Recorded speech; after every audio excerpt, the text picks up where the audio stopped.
సంజయ ఉవాచ ఏవముక్తో హృషీకేశో గుడాకేశేన భారత సేనయోరుభయోర్మధ్యే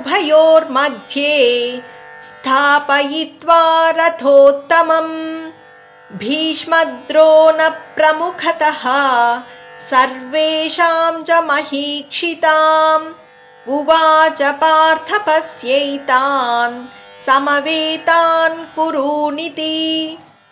సంజయుడిట్లనెను, ఓ ధృతరాష్ట్ర, ఈ విధముగా చెప్పిన అర్జునుని మాటలను శ్రీకృష్ణుడు విని ముఖ్యులైన భీష్మద్రోణులు మరియు నానా నరపతులకు ఎట్ట ఎదుట రెండు సేనలకును నట్టనడుమ ఉత్తమమగు ఆ రథమును నిలిపి, ఓ అర్జునా, యుద్ధమునకు సమావేశమయ్యున్న ఈ కౌరవులను అవలోకింపుమని చెప్పెను.